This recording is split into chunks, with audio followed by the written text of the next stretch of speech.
नमस्कार दोस्तों, आप सभी का हमारे चैनल में स्वागत है। दोस्तों, जैसा कि आप सभी जानते हैं, अभी हाल में ही डिपार्टमेंट ऑफ एटॉमिक एनर्जी यानी कि भाभा एटॉमिक रिसर्च सेंटर और nuclear power corporation of India limited, इसमें जो है वैकेंसी आ रखी है कैट 1 और कैट 2 के लिए। तो दोस्तों, अगर आप हमारा वीडियो देखते होंगे तो हम जो है कैट 1 का सिलेबस पूरा डिस्कस कर चुके हैं, जिसमें मैकेनिकल की, इलेक्ट्रिकल की और दोस्तों सिविल वाले कैंडिडेट के लिए हमने डिटेल टॉपिक वाइज सिलेबस बताया है, जहाँ पे आपको प्रीवियस ईयर के इनके पेपर भी मिल जाएंगे और बहुत सारे इंपॉर्टेंट टॉपिक मिल जाएंगे जो इस एग्ज़ाम में पूछे जाते हैं। तो आज बेसिकली हम जो वीडियो बना रहे हैं वो जो है कैट 2 के लिए है। कैट 2 में दोस्तों ITI का भी वीडियो ऑलरेडी अपलोड है, आप हमारे चैनल में जाके देख सकते हैं। आज हम यहाँ पे प्लांट ऑपरेटर, जहाँ पे बहुत सारे कमेंट आ रहे थे इसके रिगार्डिंग, तो इसका मैं आपको इस वीडियो में पेपर भी डिस्कस करके दिखाऊंगा जो एडवांस टेस्ट में आता है। इसके साथ साथ दोस्तों यहाँ पे मैं पहले आपको सिलेक्शन प्रोसीजर बताऊंगा कि क्या सिलेक्शन प्रोसीजर है।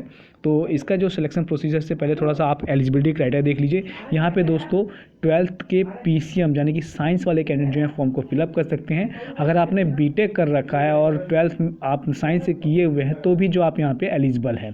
देन दोस्तों यहाँ पे बात किया जाए इसके सिलेक्शन प्रोसीजर की, तो यहाँ पे पहला जो प्री टेस्ट होगा जिसके स्टेज 1 बोलते हैं, देन प्री टेस्ट जो है क्वालिफाइंग इन नेचर है, देन इसके बाद एडवांस टेस्ट होगा। तो मैं आपको इस वीडियो में एडवांस टेस्ट के रिगार्डिंग जितना भी क्वेश्चंस मैथ, फिजिक्स, केमिस्ट्री से पूछा गया है, ये पूरा पेपर जो है यहाँ पे डिस्कस करूँगा। तो बने रहिए आप हमारे साथ। अब पसंद आए दोस्तों जरूर लाइक और शेयर कीजिए। देन दोस्तों जो ये तो दोनों हो गया NPCIL में दोस्तों। अब हम बात करें BRC का दोस्तों, तो BRC में है ये आपके, ये दोनों तो होता ही है, इसके साथ साथ जो है स्किल टेस्ट होता है। तो स्किल टेस्ट का ऑलरेडी चैनल में वीडियोस अपलोड हैं, आप जो है उसको जाके देख सकते हैं। तो यहाँ पे हम एडवांस टेस्ट का पेपर डिस्कस कर रहे हैं, तो देख लेते हैं किस प्रकार जो है पेपर यहाँ पे रहने वाला है। तो दोस्तों ये जो पेपर आप देख रहे हैं यहाँ पे, nuclear power corporation of India limited, जो 29 मई 2019 को एग्ज़ाम कंडक्ट कराया गया था। अगर बात किया दोस्तों जो रिक्रूटमेंट आया था ये वाला, उसका जो है पेपर मैं आपको यहाँ पे डिस्कस कर रहा हूँ। तो एक तरह से दोस्तों ये प्रीवियस ईयर का पेपर हो गया। यहाँ पे आप देख सकते हैं, यहाँ पे मैं जो है पूरा डिटेल जो है पेपर जो है डिस्कस करने वाला हूँ। तो देखोगे दोस्तों यहाँ पे कि कौन कौन से कैंडिडेट जो हैं। तो दोस्तों यहाँ पे जो है हम जो स्टीपिंग ट्रेनिंग ऑपरेटर के लिए जो वैकेंसी निकली थी उसका पेपर जो है डिस्कस करने वाले हैं। तो यहाँ पे दोस्तों अगर आप देखोगे तो यहाँ पे 150 मार्क्स का जो है क्वेश्चंस पूछे गए थे और यहाँ पे जो है 2 घंटे का आपको समय दिया गया था। तो इस प्रकार जो है क्वेश्चंस यहाँ पे पूछे जाते हैं। ये पेपर जो है आपको पूरा मैं यहाँ पे सॉल्व करके दिखाऊँगा। इसके साथ साथ दोस्तों यहाँ पे मैथ के क्वेश्चंस रहेंगे, केमिस्ट्री के क्वेश्चंस रहेंगे और फिजिक्स के क्वेश्चंस रहेंगे। तो ये तीनों सब्जेक्ट जो क्वेश्चंस पूछे गए हैं, ये सारे क्वेश्चंस आपको यहाँ पे मैं दिखाऊंगा। तो दोस्तों ये वीडियो जो है अभी आपको दूसरे लैंग्वेज में मिलेगा, क्योंकि ये जो पेपर है वो हमारे जो साथ के कलीग्स है वो डिस्कस करेंगे। तो आप जो है उनके साथ बनाए रखें और आशा करता हूँ दोस्तों आपको ये वीडियो जो है काफ़ी ज़्यादा हेल्पफुल होगा। तो वीडियो को जो है पूरा देखिएगा और ध्यान से देखिएगा, काफ़ी अच्छी चीज़ें जो है यहाँ पर हम डिस्कस करने वाले हैं। इसी तरह का पैटर्न जो है पेपर BRC और NPCIL में पूछा जाएगा एडवांस टेस्ट में। तो इसी के बेसिस पे जो है सिलेक्शन होता है दोस्तों। तो ध्यान से इसको आप पढ़िए। तो दोस्तों स्टार्ट करेंगे अब हम इसके सेकंड पेपर या एडवांस परीक्षा के बारे में पढ़ेंगे। तो इसका जो एडवांस पेपर होता है वो कुल 120 मिनट का होता है, जिसमें कुल 150 नंबर का पूरा पेपर होता है और जिसमें कुल 50 प्रश्न पूछे जाते हैं। और हर क्वेश्चन कितने नंबर का होता है? 3 नंबर का होता है। तो आज का हम वीडियो शुरू करते हैं। तो आज का हमारा इसमें पहला प्रश्न है, कौन सा पदार्थ चुंबक द्वारा आकर्षित होता है? तो चुंबक से आकर्षित होने वाला कौन सा पदार्थ है? तो इसमें ऑप्शन नंबर C है, वो एकदम सही हो जाएगा, निकल। अगले क्वेश्चन की तरफ चलते हैं। हमारा अगला क्वेश्चन है, इनमें से कौन सबसे अच्छा बिजली का सुचालक है? तो इसमें बिजली का सबसे अच्छा सुचालक कौन सा है? तो इसमें एल्युमिनियम हो जाएगा। वैसे देखा जाए तो बिजली का सबसे अच्छा सुचालक क्या होता है? चांदी होता है, वो बिजली का सबसे अच्छा सुचालक होता है।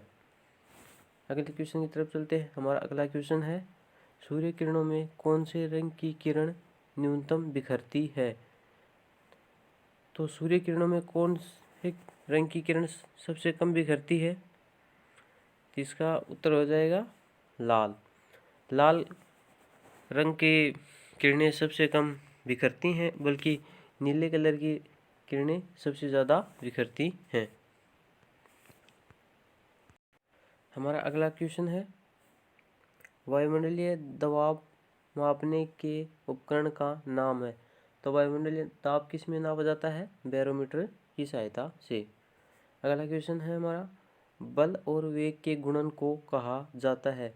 बल और वेग के गुणन को क्या कहा जाता है? शक्ति कहा जाता है। हमारा अगला क्वेश्चन है, निम्नलिखित में से कौन सा एक अर्धचालक पदार्थ है? तो कौन सा है अर्धचालक? अर्धचालक का हमें पता है सिलिकॉन और जर्मेनियम दो अर्धचालक हैं, तो इसमें क्या आ जाएगा? सिलिकॉन। हमारा अगला प्रश्न है, ऑप्टिकल फाइबर केबल में किस घटना का प्रयोग किया जाता है? तो ऑप्टिकल फाइबर घटना में किसका प्रयोग किया जाता है? तो इसमें आ जाएगा पूर्ण आंतरिक परावर्तन का। अगला प्रश्न है, मानव आँख के रेटिना में गठित प्रतिबिंब है। तो मानव आँख के रेटिना में कौन सा प्रतिबिंब बनता है? ये बनता है प्रत्यक्ष और उल्टा।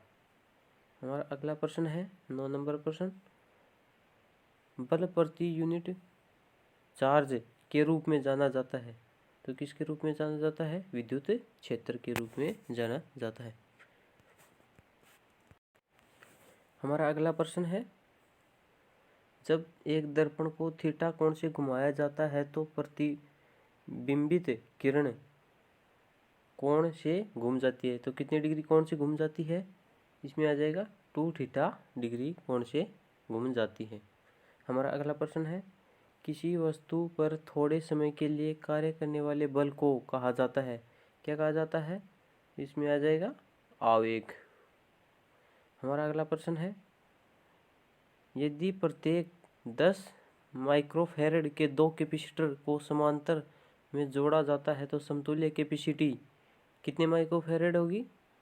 तो इसका आंसर हो जाएगा 20 माइक्रोफैरड। हमारा अगला प्रश्न है, 2 पॉइंट चार्ज के बीच कूलम्बी बल दूरी r के संदर्भ में संबंध से परिवर्तित होता है। तो इसका जवाब हो जाएगा 1/r²। हमारा अगला प्रश्न है, सोडियम और तांबा के वक्र फंक्शन क्रमशः 2.3 इलेक्ट्रॉन वोल्ट और 4.6 इलेक्ट्रॉन वोल्ट है, फिर तरंग दैर्ध्य का अनुपात लगभग है। तो इसका सही जवाब हो जाएगा 2:1। हमारा अगला प्रश्न है, एक तार जिसका प्रतिरोध R है इसे n बराबर टुकड़ों में काट दिया जाता है, फिर प्रत्येक टुकड़े को समांतर में जोड़ा जाता है तो समतुल्य प्रतिरोध का मान होगा। इसका सही जवाब हो जाएगा R/n²। हमारा अगला प्रश्न है, किसी वस्तु के ऊपर से गिरने के दौरान उसका वजन रहता है। तो कोई वस्तु को हम जब ऊपर से गिराते हैं तो उसका वजन क्या रहता है? हमेशा 0 ही रहता है। हमारा अगला प्रश्न है, यदि एक लेंस की शक्ति 1 डायोप्टर है फिर लेंस का फोकस दैर्ध्य बताएं। तो इसका सही जवाब हो जाएगा 100 सेंटीमीटर। हमारा अगला प्रश्न है, चंद्रमा पे ले जाने पर एक पेंडुलम का समय आवर्ती होगा। तो समय आवर्ती में कमी होगी या वृद्धि? तो इसमें हो जाएगी वृद्धि होगी। चलिए बढ़ते हैं अगले प्रश्न की तरफ। हमारा अगला प्रश्न है, अदिश राशि का चयन करें। तो इसमें क्वेश्चन में हमें थोड़ी बहुत मिस्टेक दिखाई देती है। इसमें अदिश की जगह क्या होना चाहिए था? सदिश राशि। तो सदिश राशि हो जाएगा, तो इसका सही जवाब क्या हो जाएगा? वेग। आप इसको करेक्शन कर सकते हैं। हमारा अगला प्रश्न है, एक कॉमन एमिटर ट्रांजिस्टर में धारा प्रवर्धन गुणांक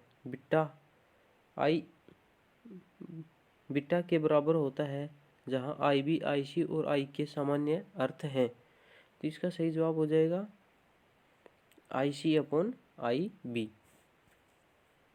आगे बढ़ते हैं। आगे हमारा मैथ का पार्ट शुरू हो जाएगा। इसमें मैथ के क्वेश्चन होंगे। इसमें पहला प्रश्न है, यदि x/√128 बराबर √162/x है तो x का मान क्या होगा? तो इसमें x का मान हम निकाल सकते हैं। तो इसका सही जवाब क्या हो जाएगा? 12 सही जवाब हो जाएगा। हमारा अगला प्रश्न है, 1.04 की पावर 1/4 का अनुमानित मान क्या होगा?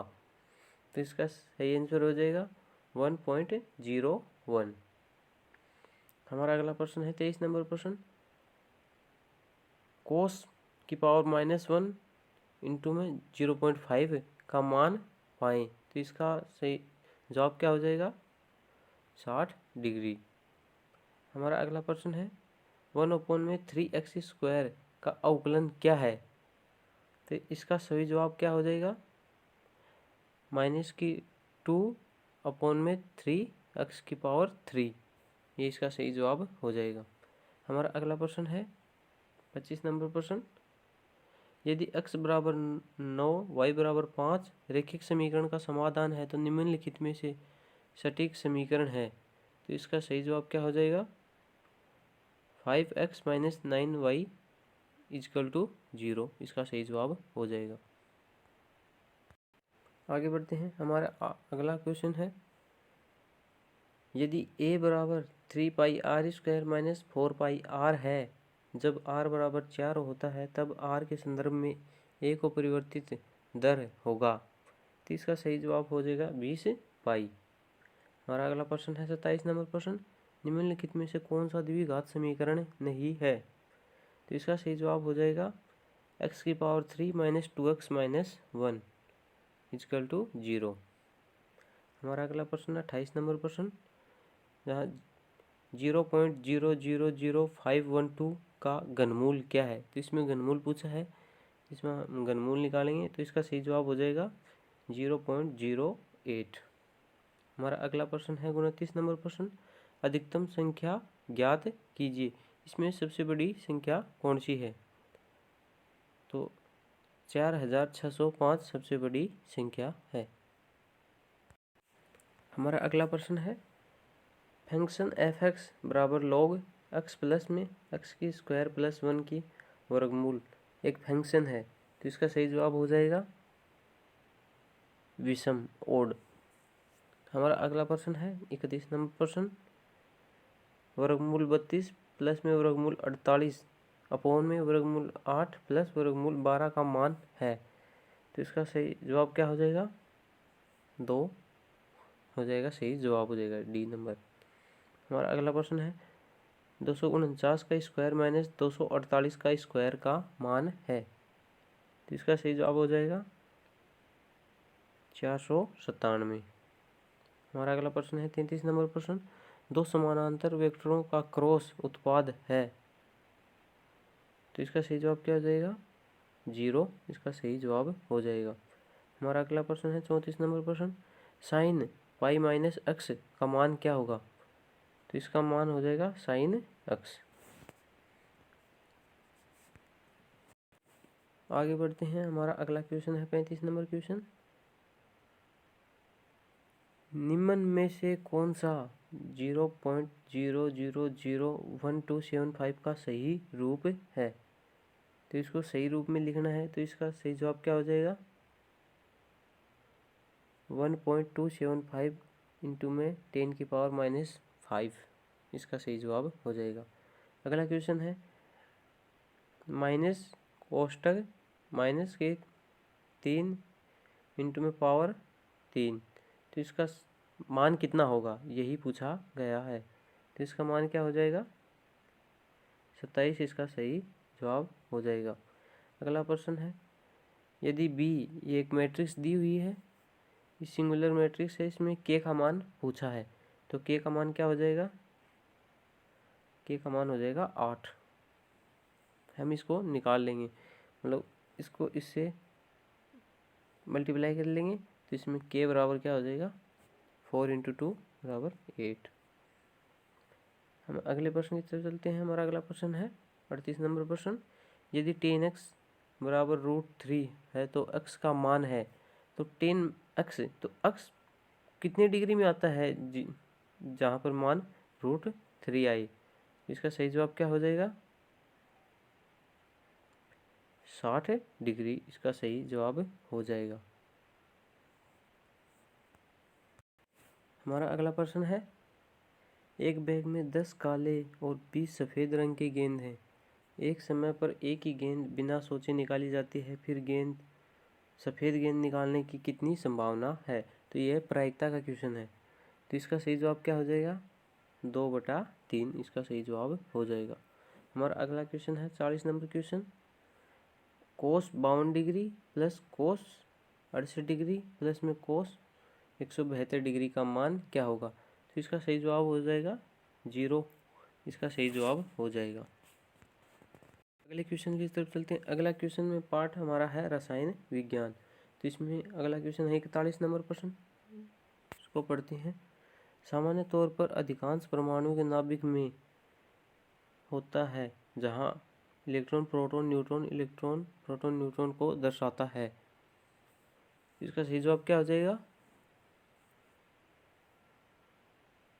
प्रोटॉन और न्यूट्रॉन इसका सही जवाब हो जाएगा, क्योंकि नाभिक में प्रोटॉन और न्यूट्रॉन ही पाए जाते हैं।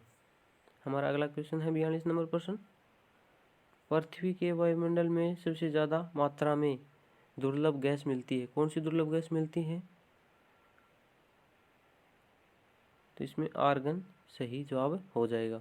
हमारा अगला प्रश्न है सरल घन इकाई सेल में पैकिंग दक्षता कितनी प्रतिशत होती है? 52.4% होती है। हमारा अगला प्रश्न है 44 नंबर प्रश्न। निम्नलिखित में से कौन सा पदार्थ घूर्णन मशीनों में स्नेहक के रूप में उपयोग किया जाता है या लुब्रिकेंट के रूप में प्रयोग किया जाता है? तो यह कौन सा है? इसमें सही जवाब हो जाएगा ग्रेफाइट। इसका सही जवाब हो जाएगा। अगले प्रश्न की तरफ चलते हैं। हमारा अगला प्रश्न है निम्नलिखित में से ध्यान में रखते हुए यदि तांबा बराबर 1, जस्ता बराबर 2, टीन बराबर 3 और एल्युमिनियम बराबर 4 है तो घन धातु की मिश्र धातु है। तो घन धातु किन किन से मिलकर बनी होती है? 1, 2 और 3, मतलब तांबा, जस्ता और टीन से मिलकर बनी होती है। हमारा अगला प्रश्न है 46 नंबर प्रश्न। COOH का कार्यात्मक समूह है। तो कौन सा कार्यात्मक समूह होता है? ये होता है कार्बोक्सिलिक एसिड। हमारा अगला प्रश्न है 47 नंबर प्रश्न। कितने मोल CO2 में 16 ग्राम ऑक्सीजन होगा? तो इसका सही जवाब होगा 0.5 मोल। हमारा अगला प्रश्न है 48 नंबर क्वेश्चन। विलयन में जो घटक कम मात्रा में होता है उसे कहा जाता है। तो जो कम मात्रा में तो उसे क्या कहा जाता है? विलेय। हमारा अगला प्रश्न है इलेक्ट्रॉन की वृद्धि होती है उसे कहा जाता है। तो इलेक्ट्रॉन की वृद्धि होना क्या कहलाता है? अपचयन कहलाता है। हमारा अगला क्वेश्चन है 50 नंबर क्वेश्चन। अम्ल एक जैविक अम्ल है। कौन सा अम्ल होता है जैविक अम्ल? तो इसमें हो जाएगा साइट्रिक एसिड। दोस्तों ये थे उस एग्ज़ाम में आए हुए 50 महत्वपूर्ण क्वेश्चंस जिनके बारे में हमने आज पढ़ा है। अगर आप इन क्वेश्चनों की PDF प्राप्त करना चाहते हैं तो हमें कमेंट करके बता सकते हैं। अगर आपको हमारा वीडियो अच्छा लगे तो इसे लाइक करें। अगर आप हमारे चैनल पर पहली बार आए हैं तो हमारे चैनल को प्लीज़ सब्सक्राइब ज़रूर करें। धन्यवाद।